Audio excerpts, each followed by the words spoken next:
S'il vous plaît, il faut mettre les téléphones silencieux.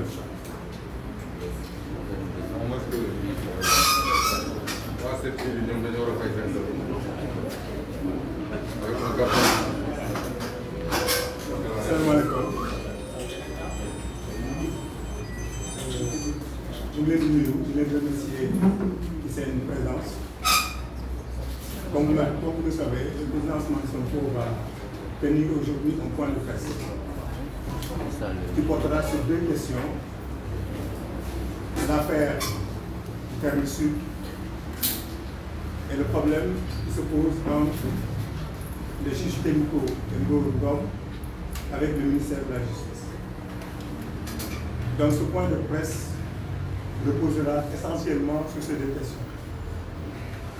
Et tout juste après, parce que c'est un point de presse, normalement il n'y avait pas de question qui était prévue, mais le président verra l'opportunité ou non de répondre à certaines questions, mais même si les questions doivent être posées, elles resteront uniquement dans le cadre de ces deux points. Donc, ci wolof ñu leen di remercier seen présidence bi ci invitation bi ngeen répondre au point de presse bi ñaari question la fi le président Ousmane Sonko di yëkkati benn bi mi ngi concerner l'affaire de Ouakam, Permis Sud de Ouakam. Beneen bi ça concerne le conflit qui oppose deux magistrats au ministère de la Justice. Donc point de presse la ci ñaari question yooyu lay wax même si après bu fekkee am na loo xam ne moom war na ci àddu ci ñaari question yooyu lay nekk exclusivement. Donc loolu la ñu bëggoon wax leen avant ñu commencer président Ousmane Sonko. jërëjëf asalaamaaleykum ñu ngi nuyu ñi fi teew ñëpp journaliste yi ñëw ci cadre liggéey ñu ñëw fekke ci waxtaan bi ak ñi ñuy seetaan moo xam ñi seetaan en direct moo xam ñi nga xam ne nañ ko dabu plus tard di am mbégte teewaat fii nekk fii ak suñuy collaborateur ñuy liggéey ñoom la main dans la main muy ci sama droite le colonel Abdourahmane Kébé xam ne il n'est plus à présenter Abbas Fall muy suñu coordonnateur fii ci Pastef Dakar Birame Goudia mi nga xam ne moo fi toogal suñu coalition jot na Adja Yacine Fall moom tam jaratul ma koy présenté muy ngeen ko léegi ak Mamadou Diaby nga xam ne ba léegi ci suñu collaborateur lañu bokk li ñuy liggéey ci politique ñu woote woon nag waxtaan wi ci ñaari mbir yoo xam ne actualité la waaye actualité bu am solo bi du actualité bu ñu mën a neeral ndax Sénégal ni muy doxee dañuy tëral mbir mi ba fexe ba askan bi ñu nu mu tudd ñu nandal leen ci ay actualité yoo xam ne amul njëriñ ci réew bu ko defee nit ñi toog ci suba ngoon commentaire waxtaan te du ci lenn loo xam ne amal na réew mi njëriñ yokk na réew mi wala wàññi na ko wala sax da koy wàññi waaye du ci yokk dara moo tax léeg-léeg il faut ñuy recentrer les choses ba yenn yi nga xam ne jeexital bi ci réew mi ngeen xam nu mu toll ñu war cee wax ñaareel bi mooy ñun dañoo choisir def politique ñun ñi ñëpp toog dañoo def ce choix là qui est un choix difficile bu ñu neexoon ñu def bi ñëpp kon tey ñu ngi tëdd yor suñu alal di doxantu dem liggéey wàcc dem def sa sport seetaan say télé leneen du la ci fekk waaye choix boobu dafa am lu mu àndal li mu àndal mooy su dee da nga bëgg a def politique dans le sens noble du terme mooy li xew ci réew mi da nga ci war a àddu parce que gouvernement day gouverner 360 jours sur 360 donc opposition dafa war a opposer 360 jours sur 360 parce que confrontation ñaari yooyu mooy tax askan bi di xam lu xew mun a am la bonne information kon loolu moo tax ñuy def yu ni mel du bëgg micro ak bëgg caméra yàlla xam na ni ñeewuñu sax micro ak caméra yi noonu waaye option bu ñu def la il faut ñu dem ci ba jeex may njëkkee ci dossier bu njëkk bi mooy dégg ngeen ni am na lu mat juróom-ñaar fukk ak juróom-ñetti famille yoo xam ne dañ leen génne fi ñu dëkkoon te ñu dëkkoon fa lu yàgg ñu génne leen ci anam boo xam ne amul kenn kuy Sénégal ak koy rafet parce que Sénégal dëkk la boo xam ne dëkku yërmande la Sénégal noonu la tëre am na yoo xam ne xamuñu ko jël nit jaay ko doole andi ay alkati ñu jël ay bagages sànni ci biti loola du suñu aada xamuñu ko moo tax fi mu ne nii Sénégal yëpp a solidarisé wu par rapport ak ñooñu leen dal laata may def waxtaan bi dama dem seeti leen fa ñu nekk waaye xam nga ni centre bu ndaw boobu ñu ne lu mat 400 personnes ña nga fa loolu ku mu dawul sa yaram gis moo di daw sa yaram ci ñoo xam ne ay fan ci gannaaw ñu ngi woon seen kër ni ñun ñii ñëpp am ci seen i confort am ci seen i commodité muy lu ñuy ñaawlu trop muy lu ñuy naqarlu trop ne nag bi mbir mi amee ba léegi waxuñu si parce que ñun li ñuy fonctionner mooy dara balaa ñu ciy wax dañuy jël suñu temps leerlu dajale li ñu war a dajale yépp ci ay documents lii ma yor nii yépp ay documents termes sur gannaaw bu ñu dajalee documents yi jël suñu temps jàngat ko ba gis li ci nekk ñu doog cee mën a àddu moo tax noonu lañ ci wax semaine passée wala lu ko jiitu waaye ñu ngi woon ci liggéey boobu ci départ bi laay wax nii dafa am yu ma bëgg a leeral li ma bëgg a leeral mooy dañoo bëgg a gëmloo Sénégalais yi mbiru ay nit ñu joxoon ay logement de fonction la soxlawaat logement de fonction yi génne leen fa loolu moo amut su doon loolu moo am fi ma toog nit yow du ma fi toog day wax ak yéen parce que j'ai été un fonctionnaire xam naa comment fonctionne l'administration dañuy joxe des logements de fonction ou des logements de service buñ la ko joxee saa su ne mën nañu ne logement bi dañ koy jël moo xam fonction ba jeex na ñu ne la comme logement bi dafa àndoon ak fonction bi mënatul continuer wala ñu bëgg koo defee leneen lu bokkul ak loolu ñu ne la dañoo soxla logement bi waaye ku ñu jox logement de fonction loolu amoo ci droit c'est-à-dire say texte statutaire mën na prévoir ni yow am nga droit à un logement de fonction mais fu ñu la koy joxee naka lañ la koy joxee doo yaa koy déterminer te su dee nag dem nga ba amatoo ci droit wala soxla nañ ko dañ koy récupérer kon débat bi du loolu parce que réew mi lu tax mu métti mooy gars yi bu ñu bëggee def seen i njombe ak seen i ñaawteef dañuy préparer argumentaire fexe ba tasaare ko nag jël seen i soi-disant spécialistes ñu dem ci plateau yépp di wax mais mbir mi du mbiru état bu joxoon ay logement de fonction bëgg koo jël naam ñoom conditions yi ñu ko duggee woon ci conditions yi la tey yàgg na waaye loolu jeex na bu yàgg bàyyu armée jeex na bu yàgg titre foncier bi titre foncier état muy benn. ñaareel bi mu bëgg a leeral du ñoom ak armée Comico coopérative la coopérative dafa am loi bu ko organisée au Sénégal. Une coopérative est une association privée. Coopérative association privée la kenn ku ne yaay dem souscrire di cotiser doog a am droit am sañ-sañ ci coopérative bi boo dee militaire te binduwoo ci coopérative bi amoo sañ-sañ ci coopérative bi liy jiite armée bi amul sañ-sañ moom di joxe commandement ci coopérative parce que c'est une association privée régie par le droit privé damay wax ni dafa am solo parce que dañoo bëgg a nax nit ñi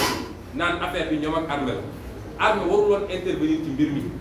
SEMGA waru cee intervenir porte-parole waru cee investir parce que Comico est une association privée loolu tax état mun ko jaay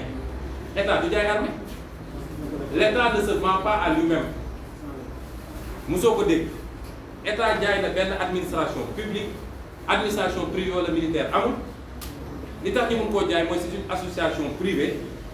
qui défend des intérêts de personnes même si elle relève d'une corporation moo tax mu mun a dox en tant qu'entité privée di dajale ay cotisations di wut ay terrain di jël ay entreprises ñu koy tabax donc c'est pas une affaire de l'armée qu'on soit très clair l'intrusion de l'armée dans ce dossier est un abus c'est pas un dossier de l'armée c'est entre Comico coopérative privée d'habitat et des gens qui occupent un terrain de l'État pas un terrain de l'armée parce que état de droit baa ngi nii état de droit baa ngi nii soo jëlee état de droit bi ci bind état du Sénégal état de droit bi ça date de septembre 2020 état du Sénégal donc Comico sax nekkul yooyu dama ko bëggoon leeral parce que lënt-lënt yooyu la ñuy andi dans la communication pour gëmloo nit ñi ni c'est des gens ñu amuloon foofu benn droit et cetera léegi nag lan moo xew li xew mooy c'est une escroquerie foncière je pèse bien mes mots ak mbuxum la boo xam ne état bi jaare na ko ci ministère de l'urbanisme ñoom ñoo ko nasoon ba noppi pour jël suuf soosu def ci business beneen fànn waaye pour ñu ko il fallait ñu génne ñi fa nekk loolu mooy wax ça n'a rien à voir ak li ñu wax nit ñi ñëpp parce que naam ñoom amuñu droit amuñu titre damay wax ni moom kenn moo weddi li war naa ko mën a xam suuf pour nga yor ko il faut nga am droit wala nga am titre droit mooy bàyyi wala autorisation d'occuper parce que yooyu ay droit la titre nag mooy titre foncier moom mooy ndeyu possession yi boo ko amee moom am nga lu dëgër naam ñoom amuñu benn ci yooyu waaye suuf si suufu état la bi état demee ba ne daf koo soxla dama leen di génneel étape yi am ñeenti étape moo am ci suuf soosu bu njëkk ba état dafa ne daf fay def lotissement administratif mooy dagg suuf si def ko ay terrain joxe ko ay citoyens ñu ne woon dina génne lu mat 150 terrain bañ ko génnee dañu ne ñoom les familles prévoir nañ leen waroon leen jox kenn ku nekk ñoom benn terrain 150 mètres carrés loolu mooy premier projet bi ñu doxaat ba ci biir ñu ne déedéet mbir mi jaay nañ ko Comico boobu nag ngeen ma may ma taxaw ci tuuti njaay moomu dafa illégal Comico ni ñu ko jaayee dafa illégal parce que dégg naa ñeneen ne état mënul jaay suuf déedéet état mën na jaay suuf loolu code du domaine de l'état la état mën na jaay suuf article 41 ak article 42 du code du domaine de l'état ñoo ne état mën na jaay suuf waaye naka la koy jaayee pour état jaay suuf dafa am ñaari xeetu suuf bu njëkk bi mooy suuf soo xam ne dara newu ci état tabaxu ci woon bâtiment mu am suuf soo xam ne nag am na ay bâtiment yu nekk suuf soosu bâtiment nekk suuf soosu loi da ko encadré da ko gën a encadré que suuf soo xam ne terrain nu la suuf si nga xam ne nag ñaari suuf yëpp loi dafa ne pour ñu jaay bi ci njëkk te loolu dafa am solo déglu leen ma bu baax mooy il faut que ñu yóbbu ko assemblée nationale voter une loi ne autorisé nañu état mu jaay loolu musul am musuñoo dem ci assemblée nationale ne ko dañoo bëgg a jaay suuf terme sud autorisé pour ñu jaay suuf si kon première violation flagrante bi noonu ñaareel bi ñu ne la pour nga jaay ko dafa am ay conditions mooy il faut nga def publicité ne Sénégalais yëpp damaa bëgg a jaay suuf si parce que Sénégalais bu ne mën na am xaalis nga yéeg ko ñëw jënd waaye mosu ñoo def publicité du ñu def sax publicité dañ koy nëbb te naa ci dellu si yeneen cas yu gën a garaaw ñetteel bi ñu ne gouverneur moo ko war a jaay directeur des domaines amul sañ-sañu jaay gouverneur mooy jaay su jaayee ba pare su waxtaanee ak ñi muy waxtaanal ba ñu déggoo ñu doog a dem nag directeur des domaines def acte de vente moom moo koy établir or fii gouverneur musul jaay dañ dem directement directeur des domaines waxaale ñu ne jaay nañ leen suuf si 3 hectares et quelques à 159 millions su ma juum wala 155 millions loo xam ne tey soo ko doon jaay ay milliards. Donc troisième violation flagrante bi noonu ñetteel bi ñu ne la may nañu gaa pour ñu mën a def vente gré à gré waaye li gën a jaadu mooy ñu def adjudication parce que gré à gré mooy colonel Kébé ñëw gis sa bureau rek ah sama rek yow daal fii am na affaire bu fi nekk nangam waa ñëwal ma defaral suuf su ñëpp bokk nga koy jaay condition yooyu loolu exception la waroon def dañuy léegi li ñuy jaay yëpp ci cadre boobu lañ koy jaay. benn ci condition yooyu respecté wuñu ko moo tax en première instance tribunal bi kase woon la vente entre l' état du Sénégal ak Comico ne leen respecté wu leen les conditions loolu mooy dëgg ñu dem appel le juge d' appel wax leneen mais le juge d' appel n'a pas dit le droit je suis désolé man nag damay commandé décision de justice ba mu neex ma parce que gisuma fenn fu ñu tere commandé décision de justice te dinaa ci ñëw ci deuxième cas le juge n'a pas dit le droit parce que lii ma wax ni yëpp muy article 41 42 code bi wax ko juge bi da koo teg fële pour habiliter ou valider la vente le juge n'a pas dit le droit te loolu du guleet parce que réew mi day na waat alors ci base boobu nag ñu demaat ba ci biir parce que jusqu'à présent titre foncier bi Comico new ci état de droit yi baa ngi ni Comico new ci comme yow loo yorul état de droit leen lu nekkul ci titre foncier bi sa tur mënoo ci expulser nit Comico n'avait pas la qualité pour expulser des gens mais ñu dem ba ci biir ñu soxla terrain yooyu nag pour seen projet zéro bidonville foofu la caay-caay gi nekk zéro bidonville mooy sa yitte démb bi waa FRAPP yëkkatee laale question boobu immédiatement ministre dafa génn dem tontu te depuis le début ñuy wax mu ne teg gis nga document yooyu ñu ko wax mu ngi nii man dama koy wax inventé wuñu ñetti document la dama koy wane nag man damay jot ay document en tant que député ay recel de document nangam maa mu ngi nii amul lu ci taw ñetti document la benn bi ñu tuddee ko étude de faisabilité pour la réplicabilité du modèle Baraka dans les quartiers Terme Sud ñaareel bi ñu tuddee ko mu ngi tudd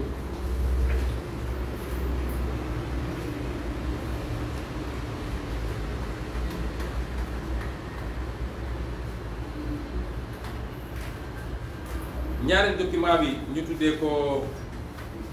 def na agrafe bi moo dañ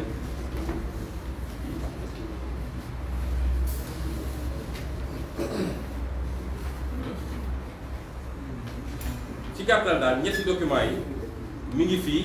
c'est accessible te di ngeen ci jot bu soobee yàlla mais li am solo c'est un document du ministère lui-même te le ministre su ko ñemee weddi na taxaw publiquement mu weddi ko lan la ñu wax ci document bi mooy dañoo bëgg a def ci cadre projet zéro bidonville dañoo ciblé ñetti quartier bu njëkk bi mooy Terme Sud bii ñaare bi mooy Terme Nord ñetteel bi mooy benn quartier bu nekk Grand Dakar ñu ne ñetti quartier yi la ñu ciblé waaw xam nga projet bidonville li ko tax a jóg mooy bidonville li ñuy wax bidonville soo demee ci Larousse li ñuy définir bidonville mooy bërëb boo xam ne nit ñi dañ faa tànkaloo mu xat amuñu jumtukaay ñu war a am lañ fa tabax ay barak la parce que ñu ngi ko defaree ak ay matériaux de récupération amuñu les infrastructures élémentaires amuñu ay toilettes ay gaanuwaay amuñu et cetera et cetera loolu la ñuy wax bidonville. Terme Sud du bidonville Terme Sud 15 hectares la 800 personnes ñoo ko dëkk xanaa mooy la densité au kilomètre carré la plus faible du Sénégal loolu mooy Terme Sud. ay kër seen document bi wax na ko photo yaa ngi nii ay kër ñoo fa nekk yu tabax en dur du ay sàkket du ay mbaar am ay toiture yu normal am ay gaanuwaay lépp ngi fii am branchement à l'égout lépp ñu am ko kooku da nga ko mën a tuddee bidonville nga bàyyi fii quartier yoo xam ne ñëpp xam nañu du ma tudd quartier yi am problème xam nañu nga ne dañu war a seet quartier yu xat quartier yu mënul dem ñu xalal leen ay yoon yu yaatu andi leen ay gaanuwaay andi ak branché leen à l'égout et cetera nga bàyyi fi quartier yi am problème yooyu nga dem fële Terme Sud Terme Nord moom moo gën a garaaw bi kenn new fa hangar Pèlerin moo fa nekk bidonville boo xam ne kenn dëkku ko daanaka nga dem foofu ne léegi ñun foofu la ñuy dem def bidonville en réalité gis nga boulimie foncière bi ñuy wax depuis longtemps ñu yor seen oto di wër di ut fu ñu am daggee xàllee am ay parcelles ñu def fa programme boo xam ne programme bi li ñu prévoir mooy tabax fay immeuble R+4 R+4 yooyu ak promoteur privé lañ koy jox la ñu prévoir mooy bu tabax ay pare dinañ jël nu mu tudd 88 logements wala lu ko niroo ay appartement jox ko ñi dëkkoon Terme Sud promoteur bi ñu jox ko 3200 appartements 3200 appartements ñu jox ko moom ñun ñëpp xam nañ ni muy demee xam nañ ñuy làqatu ci gannaaw développeurs yi parce que récupérer espace bi def ci ay milliards séddoo ko ñoom loolu mooy seen yitte loolu rek mooy problème mu Terme Sud bi du leneen lu ñu leen wax ni loolu amul ci kaw loolu nag nga ñëw jaay doole ay doomi aadama nangu terrain yi ci ñoom nekk teg leen ci conditions yi ñu nekk loolu àq weesu ko Macky Sall na am yërmande ci nit ñi mu jiite man xamu ñoom yan façon xol la ñoom tey ñoom ñi ngi tëdd seen i néeg climatisé jàpp seen ñam nga jël lu mat 800 personnes sànni leen dans des conditions yoo xam ne kenn xamul mu loolu dañ koy ñaawlu te injustice la te lii nag li ko andi yëpp moo wax leen ko nag dama bëgg sénégalais yi su ñuy wax ñu ñuy déglu bu baax a baax a baax parce que Sénégal dañu créé benn situation boo xam ne lu am rek dañ naan président ne xanaa yëgu ko woon dama bëgg sénégalais xam ni lu fi xew su ba ngoon jot du ma leen ne Macky Sall yëgu ko waaye moom moo ko suuxat su affaire bi jaxasoo ñu ne benn ministre demal wax parce que bi cool yi méttee ba métti ñu xam ne affaire bi doy na waar ci la ñu tiit ne léegi jël nañu 15 hectares yi delloo ko armée comme ko 3 hectares la ñu ne woon moom la fa am yeneen 12 hectares yi dañ ko boole ñoom seen programme ba tax ñu génne nit ñi parce que du comico moo tax ñu génne nit ñi ñu ne delloo nañ ko armée moo wax ni loolu naxaate mbayam dañuy def loolu ba nit ñi gëmm ñu dellu si waat ci seen projet du aéroport bi ñu génnee aéroport dañuy delloo nañ ko armée fi mu ne nii ñu ngi koy dagg di ko jaay dagg lépp ñu ngi koy dagg 500 parcelles yi ñu génne hangar des Pèlerins arrêté baa ngi ni ak plan bi ñoom ñoo ko séddoo ay ministre rek ay 500 mètres carrés yooyu ne ci kanam te dañu ne woon delloo nañ ko armée duggaat ci biir aéroport bi dagg kon loolu dañ koy wax ni pour nelawal nit ñi mais bu nit ñi fàttee rek ñu dellu si wax nag seen projet récupérer terrain yi jox ko seen i homme d'affaires ñu def seen i deal gars yi di ristourner leen ay millions wala ay milliards ñu leen toog jàpp seen ñam li tax nag ma ne lépp nag Macky Sall fii kenn du fi jël décision def programme bu mel nii te Macky Sall approuvé wu wala sax santaane wu loolu amut man je parle pas de ay ministres yu demee noonu déedéet vous croyez que un ministre de l'urbanisme sañ naa jóg ne maa ngi dem Terme Sud jël ko def ko lii def ko la lépp Macky Sall la li tax nag violation yëpp am mi ngi dellu ci Macky Sall gis ngeen dama leen di jox et c'est important gis nga code du domaine de l'État bi mu nee ba noppi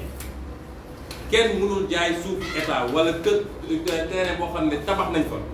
lu dul jaar na ci assemblée nationale.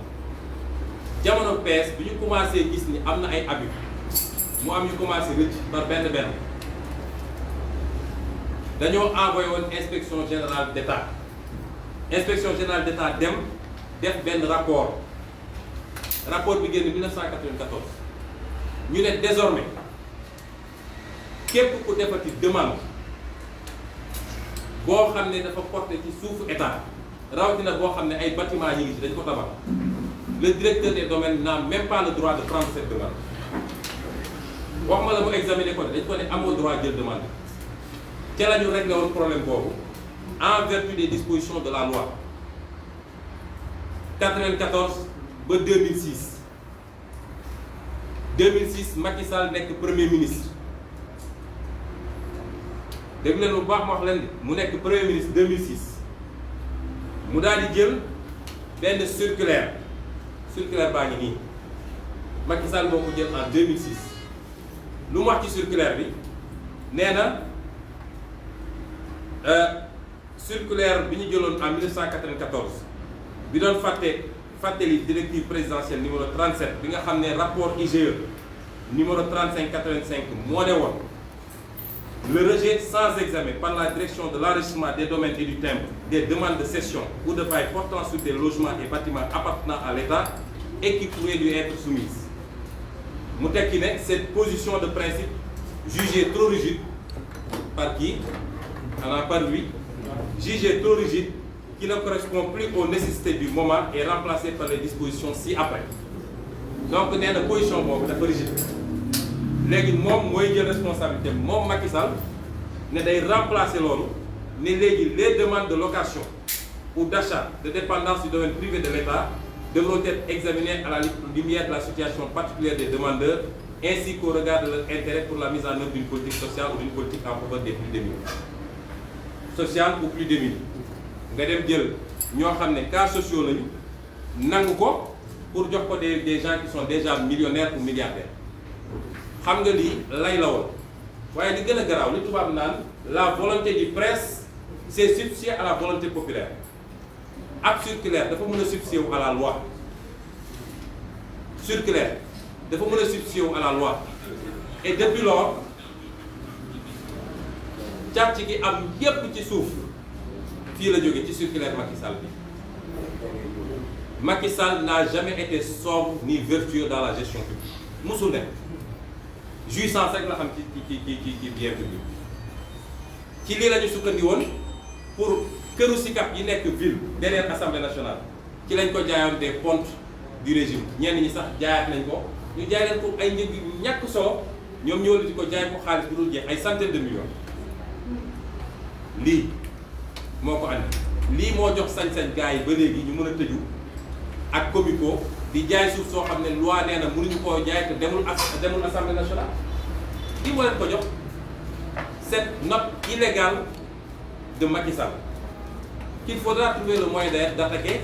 parce que délai de prescription bi jeex na mais am na lu ñuy wax recours par voie d'exception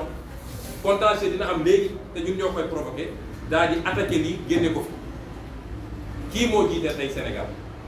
kii ki bind lii alors mais li gën a garaaw mooy mbir mi jeexagul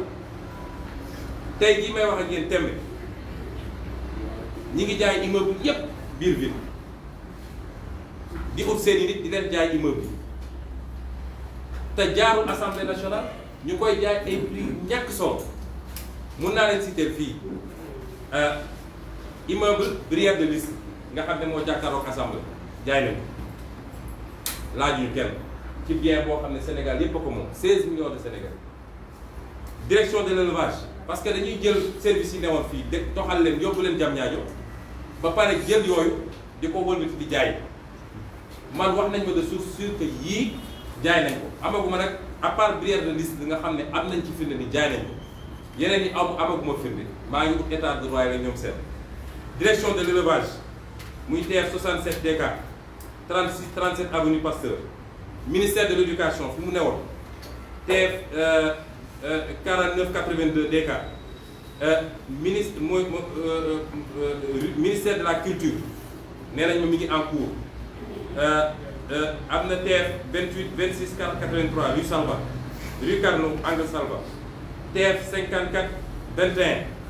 51 Kléber ak intendance des palais nationaux côté assemblée yépp ñu ngi sax may wax nag ñi koy jënd nañu moytu ndax li ñuy jënd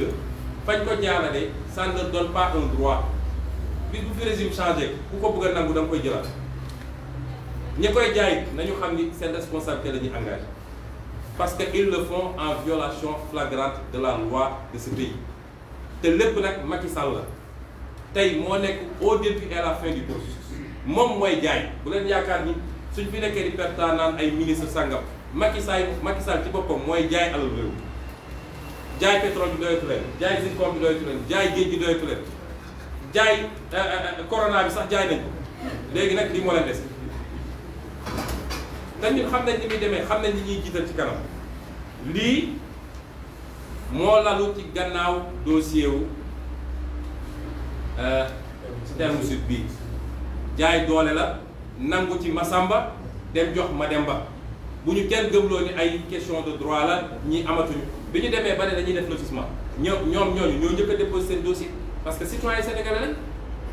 te fu ñu nekk yàgg fa balaa ngay jox keneen jox leen ñoom ba pare boo génnee ne affaire bi 300 parcelles génn na ci mais xanaa kay ñoom ñu nekkoon 80 ak 85 njëkk leen jox après li ci des sooy séddoo di jaay sax mais joxal ñooñu ba noppi mais nga génne leen dans ces conditions là ba pare taxaw di fëgg dënn injustice la te ñoo ngi koy suivre nañu ànd ak ñoom nag ci xeex bi ba fu mu mën a yem waaye ñu ngi leen di surveiller tam parce que xam nañ fi ñu jëm ak lii Macky Sall su tiitee rek daal di ne xaaral Sénégalais yi ñetti fan la ñuy suivre benn affaire fàtte delloo naa affaire bi armé même li ñu wax barki démb nii cercle maître des officiers jox nañ ko BCEAO ci ban anam lañ ko joxe est-ce que Assemblée nationale ça a été saisi noonu la ñuy def abus de pouvoir Sénégal amul ñetti pouvoir benn pouvoir moo fi am ñuy lancer nag un appel pour tëj ci point bi ne gannaaw bu ñu jaajëfalee ñi ci taxaw waa FRAPP Ngàcce Gaalama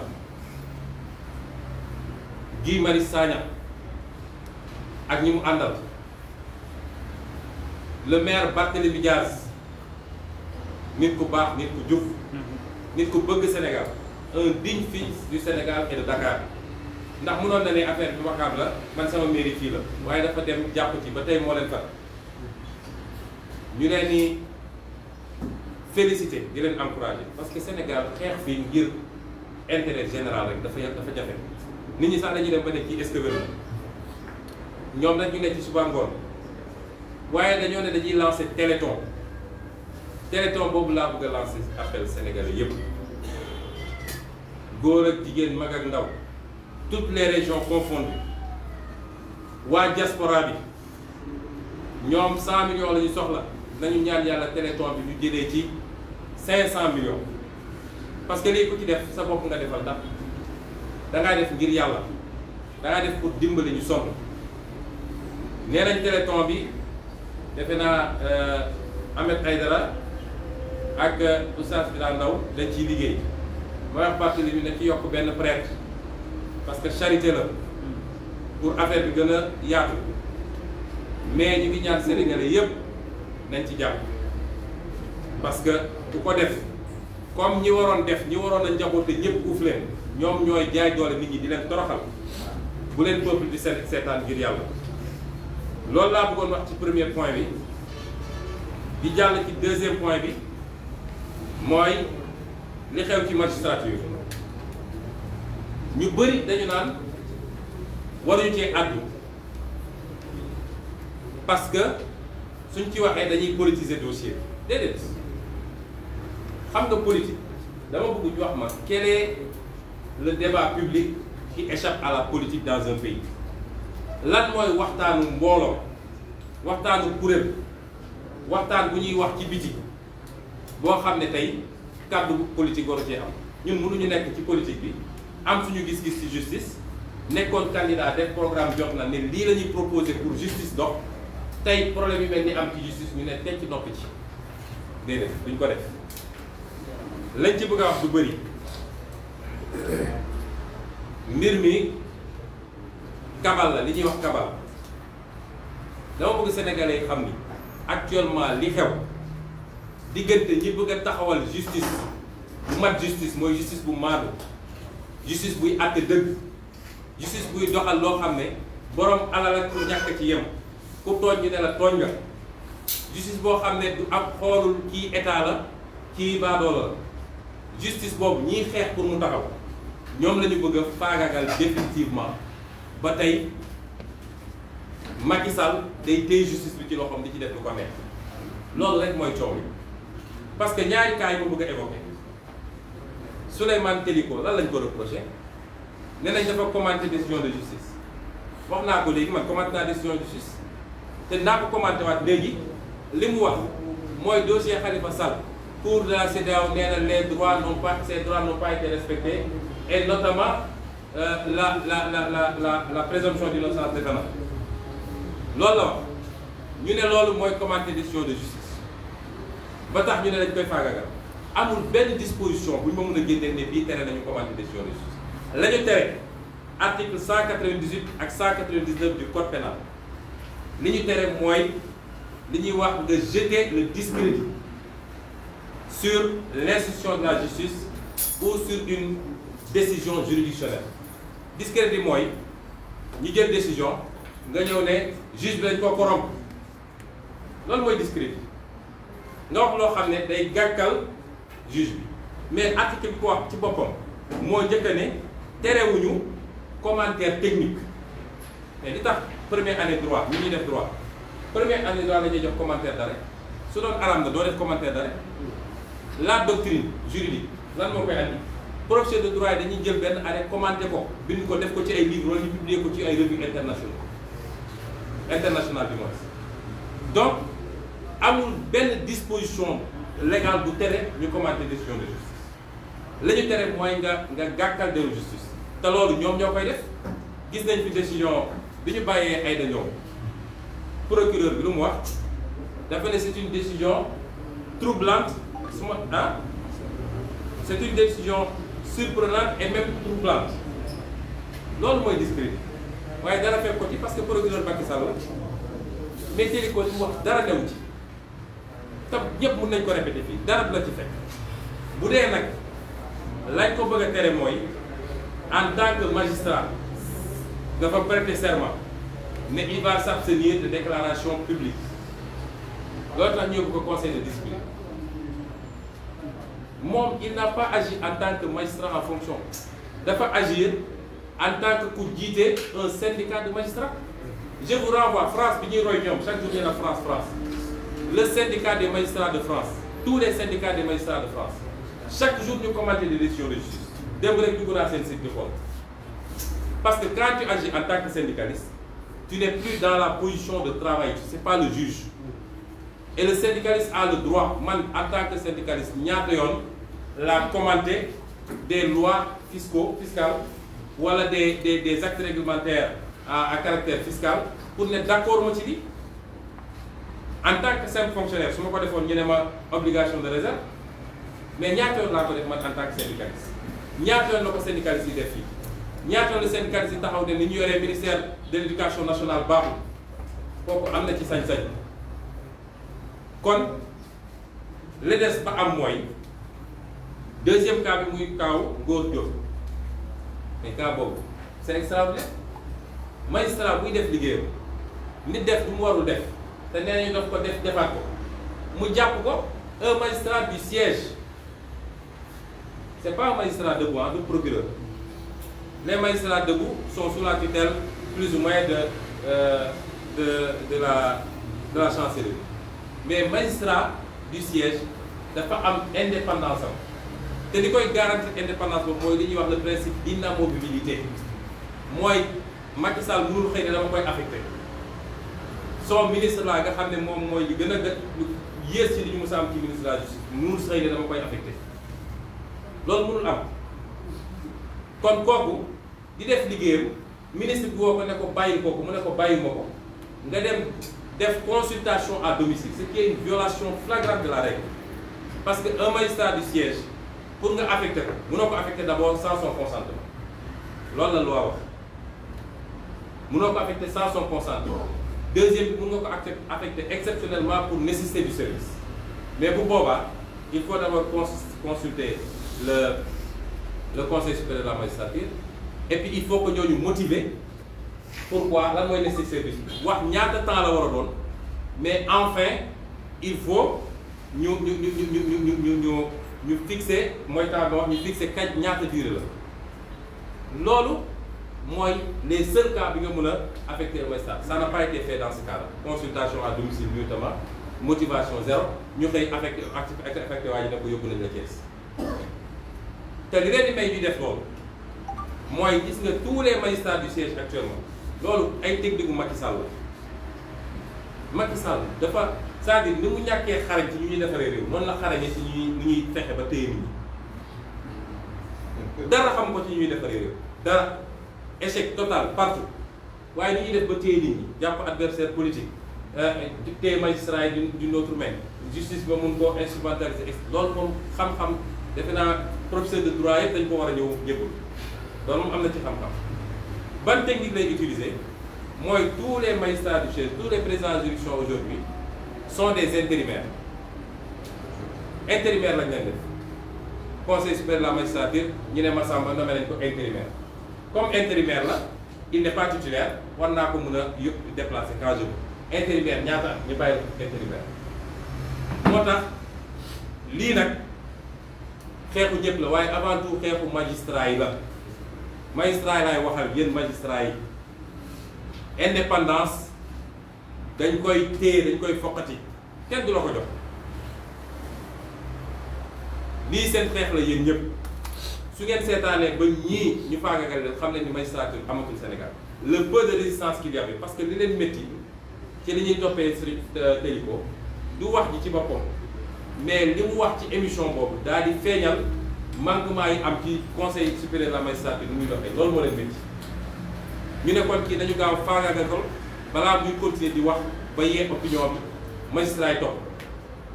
donc magistrat yéen laay waxal xam nañ ni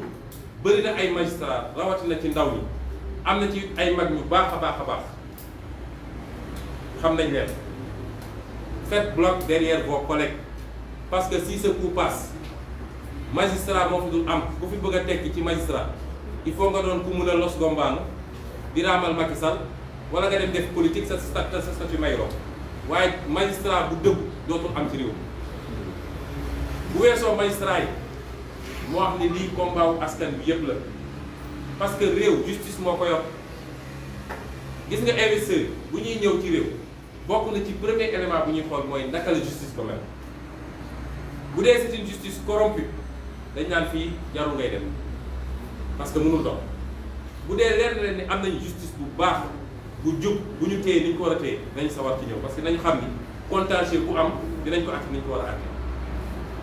kon réew justice moo koy doxal bu ñu seetaan nañu solidariser wu ci lii te ànd ak ñoom xeex ba ñii dellu gannaaw parce que man jaarale nañ ma fii ñu jaarale kër yi ba génne ma sama liggéeyukaay maa ngi ciy sant yàlla bu baax mais suñuy seetaan képp kuy xeex ngir dëgg ñu seetaan ba ñu dàq ko léegi Sénégalais dina dem ci service génn fa ak ay bët yu xonq dem justice joteeg nit mu leer ni moo la tooñ preuve yi leer nañ ñu xëy ne la yaa tooñ tëj la kaso loolu mooy enjeu moo tax ñu ñëpp dañ cee war a jàpp ñaari poñ yi laa bëggoon a andi tey waxtaan koog yéen parce que dama jàpp ni enjeu yu rëy ngi ci te Sénégalais dañu am droit à l'information mais à la bonne information ma faram-fàcce ko ci français ne nous avions convié la presse à cet exercice de conférence à ce point de presse pour aborder succinctement ou rapidement deux points qui défendent la chronique ces derniers temps. Le premier point est relatif à l'affaire dite de Terme Sud. Nous savons tous que, au moment où nous parlons, et je viens d'effectuer cette visite pour aller voir m'enquérir de la situation d'hébergement de ces familles, au moment où nous parlons, il y a quelque chose comme près de 800 familles regroupées dans 79 maisons, foyers, qui ont été brutalement, mais alors très brutalement expulsés de leur logement par le régime de Macky Sall. Cette expulsion pose des problèmes à plus de titres. La première chose, je voudrais lever quelques équivoques. On a essayé de faire croire aux Sénégalais que c'est un problème entre l'armée et des gens à qui l'armée avait attribué des logements de fonctionnaires, ce qui est tout à fait faux. Ce n'est pas un problème entre l'armée et les occupants.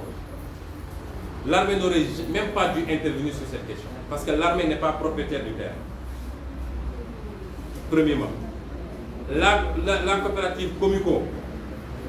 est une coopérative privée. Il n'y a qu'un seul texte de loi qui régit les coopératives. Il n'y en a pas deux. Il n'y a pas un texte de loi pour les coopératives militaires et un texte de loi pour les coopératives civiles. Il y a un seul texte de loi et ce texte dit que les coopératives sont des associations privées qui obéissent aux droits privés et non pas aux règles de l'administration. Ces coopératives sont constituées par des citoyens qui peuvent se regrouper par affinité professionnelle, par affinité géographique, par affinité tout ce que vous voulez. Et ces citoyens-là s'organisent, se cotisent, élisent leurs dirigeants et font les démarches pour accéder aux fonciers et font les démarches pour obtenir des financements bancaires ou alors travailler avec des entrepreneurs, des promoteurs pour développer un habitat qui va profiter aux membres. C'est ça une coopérative. C'est une association privée. Ça n'a rien à voir avec l'armée. Nous avions une coopérative aux impôts et domaines.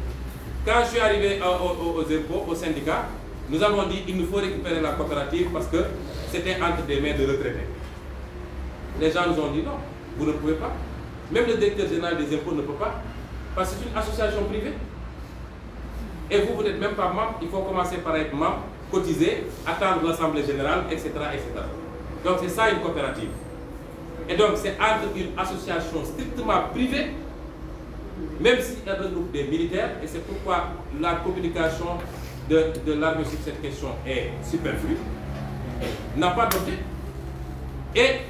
des habitants qui squattaient un local qui appartient à l'État du Sénégal. Je veux que ce soit très clair. L'État de droit est là, État du Sénégal, de septembre 2020, il n'y a même pas un mois. C'est titre terrain d'une superficie de 438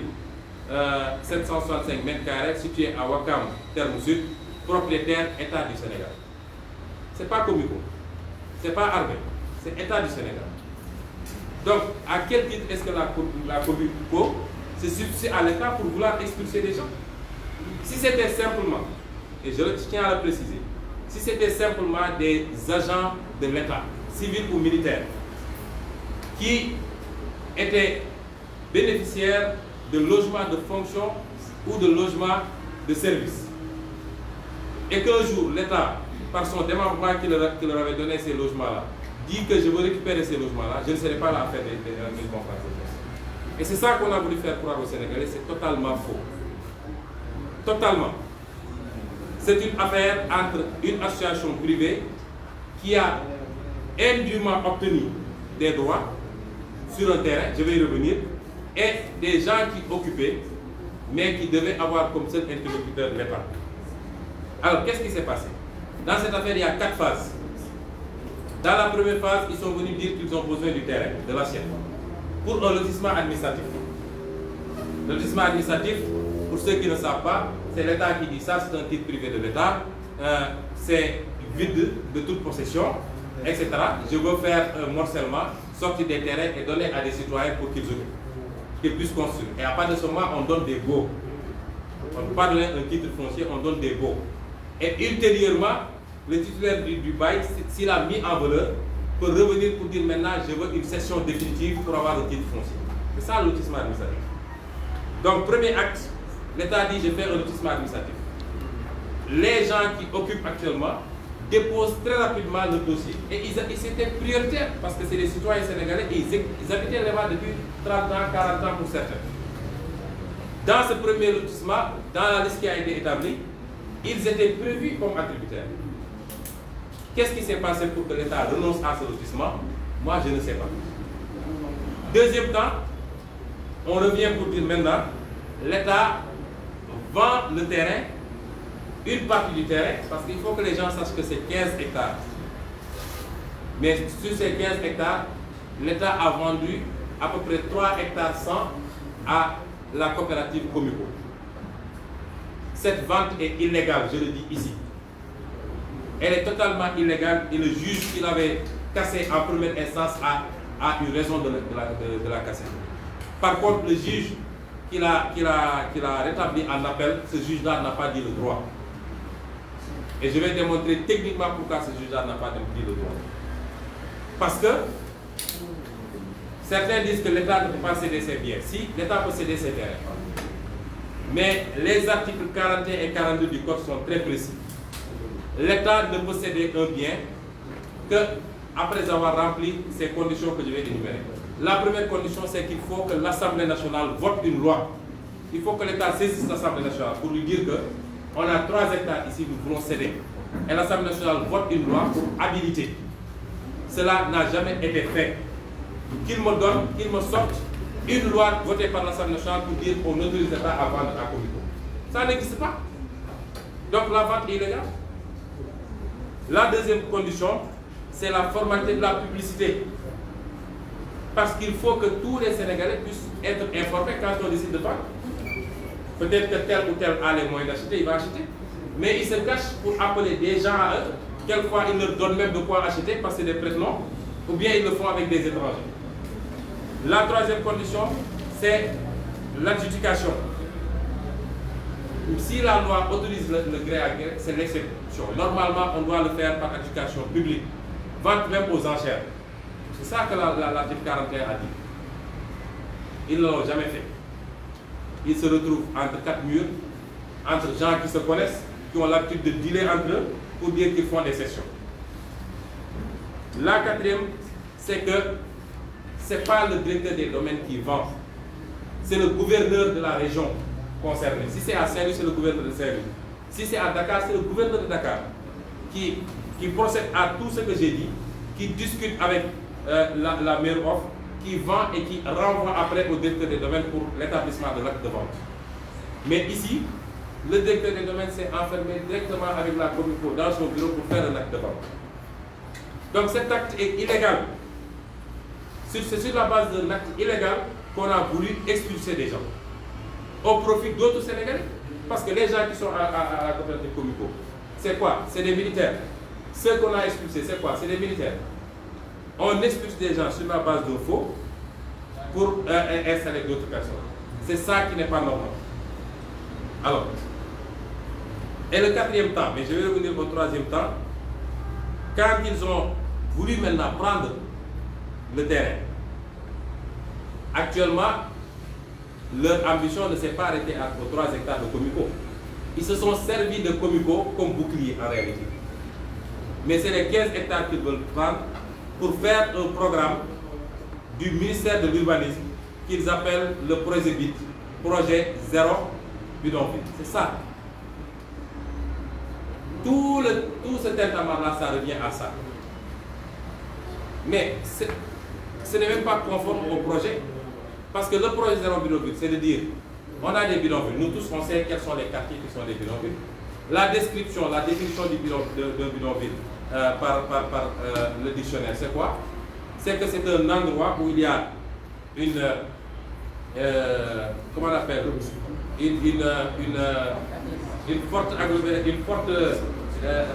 concentration de personnes dans des conditions extrêmement délicates, c'est-à-dire sans le minimum, sans les services sociaux de base et sans même peut-être avec des abris provisoires.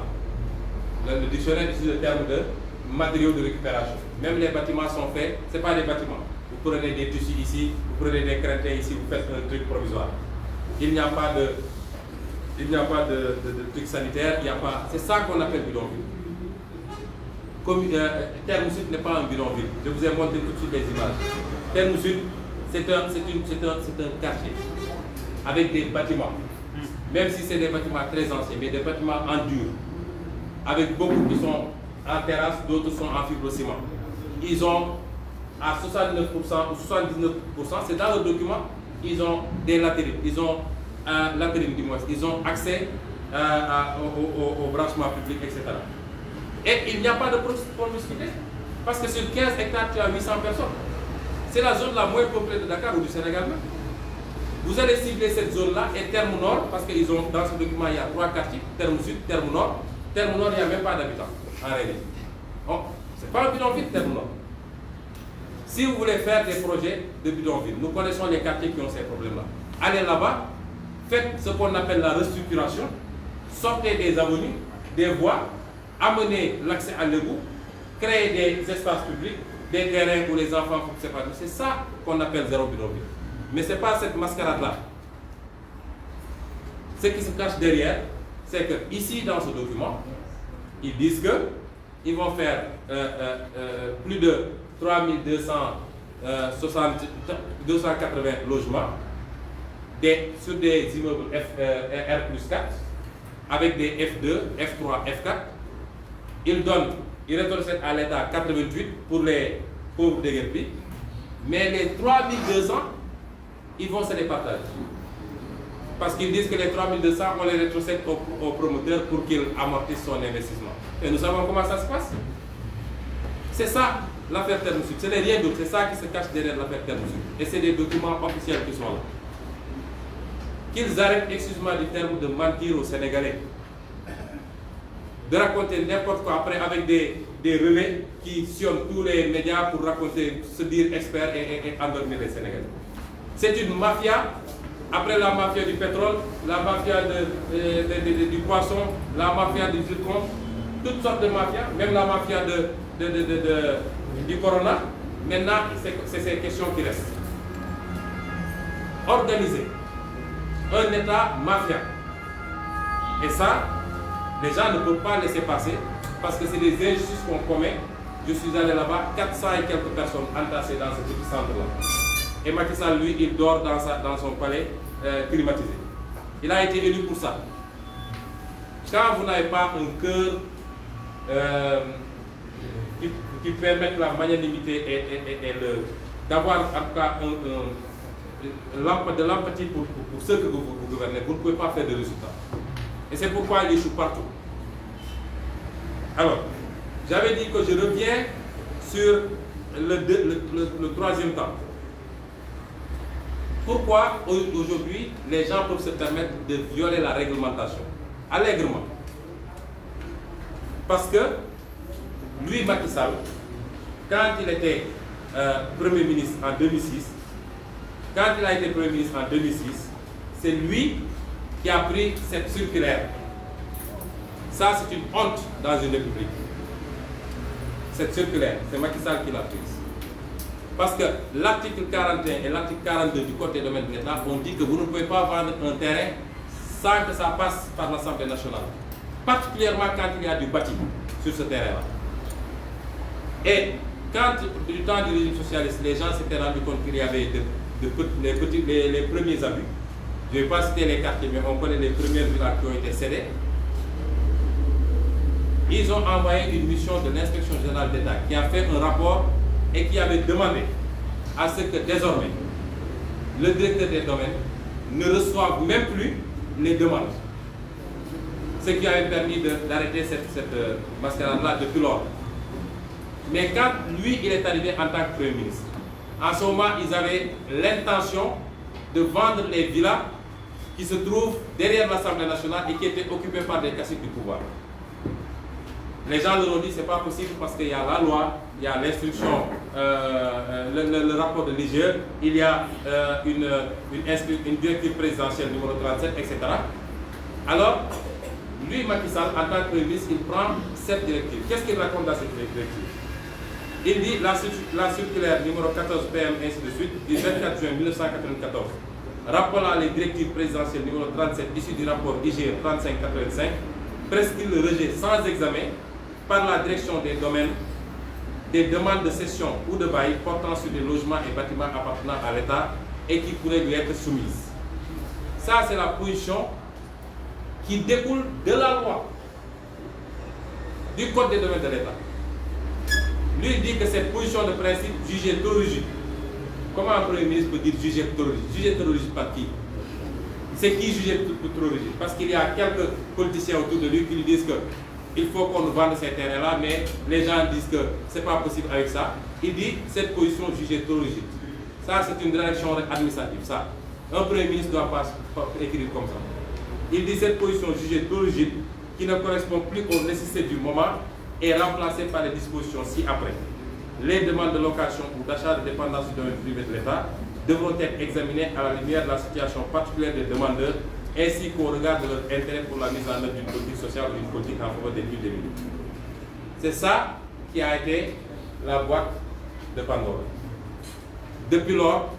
je ne peux pas vous dire le nombre d'immeubles qui ont été vendus en violation de la loi. Et ça a commencé par ces immeubles de la SICAP qui étaient derrière l'Assemblée, qu'ils ont vendus à des politiciens, dont certains ont revendu, ils les ont vendus à des prix qu'on ne peut même pas dire, et d'autres ont revendu à des centaines de millions. C'est ça, c'est pourquoi je parle de mafia.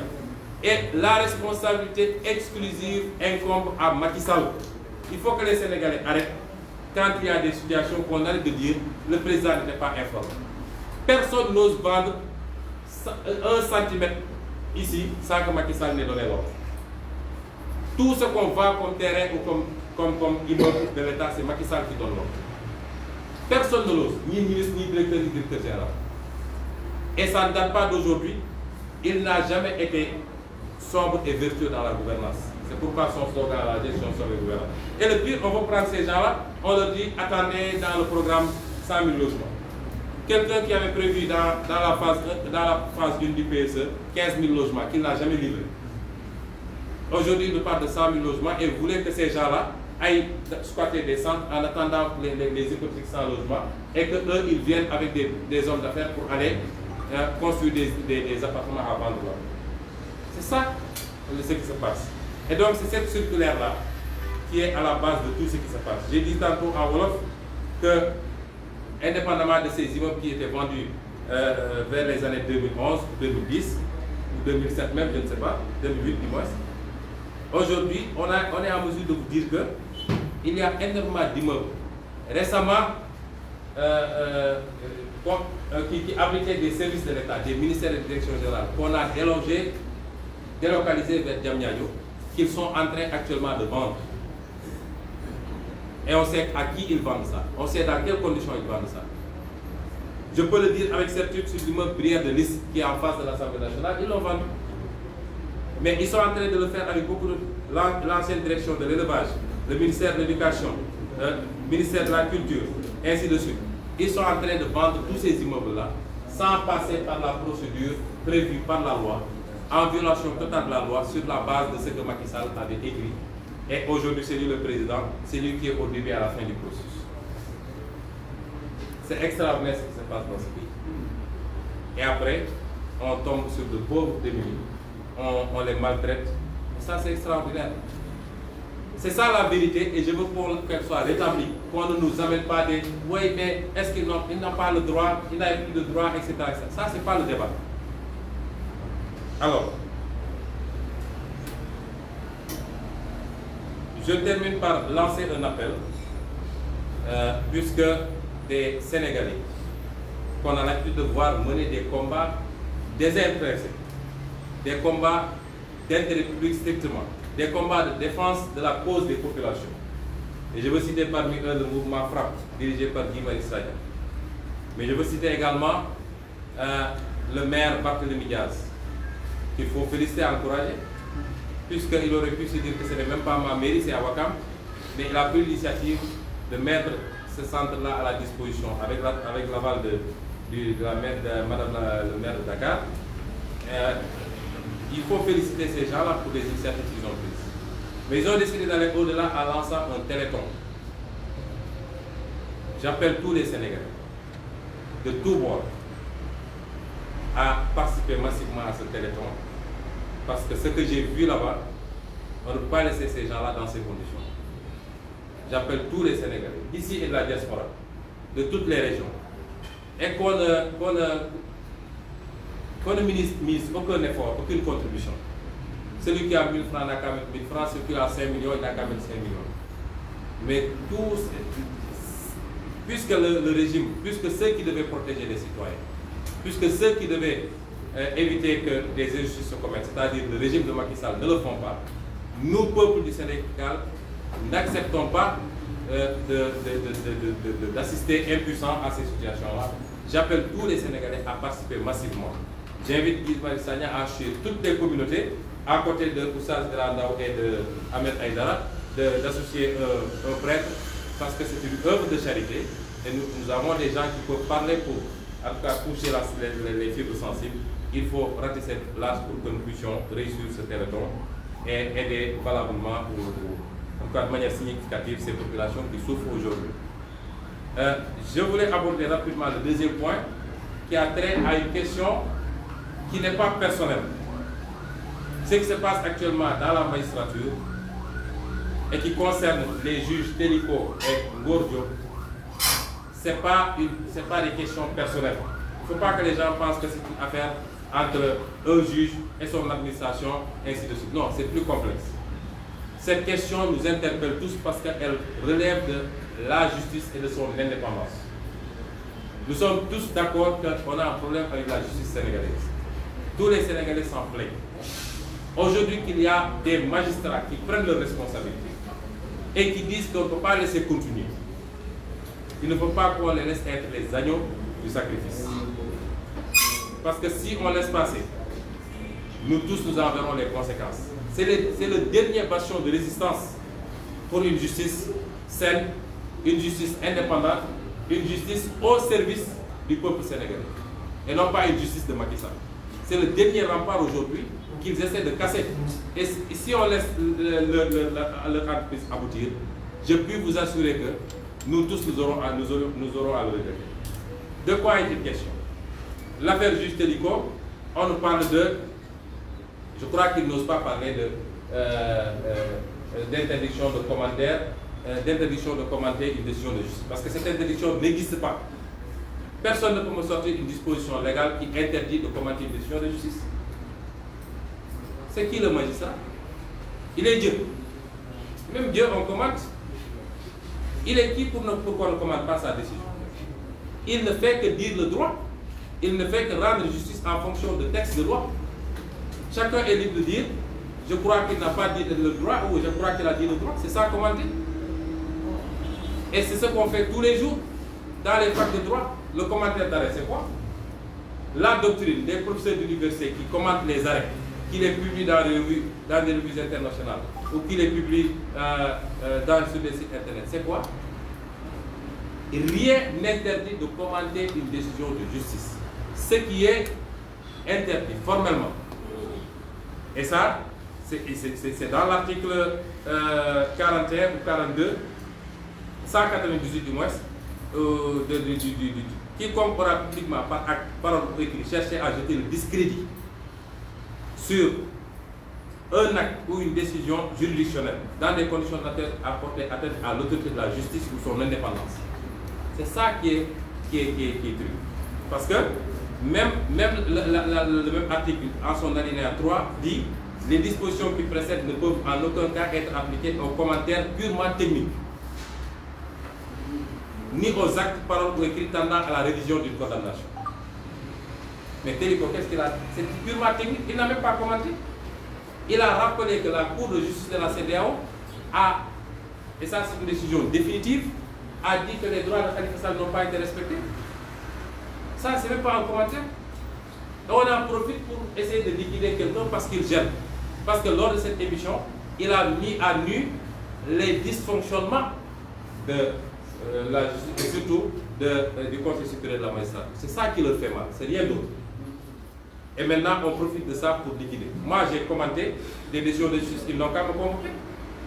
Si c'est ça qui est intéressant. Alors, il y a aussi l'affaire Ngor Diop. Et ça, c'est incompréhensible dans un État normal.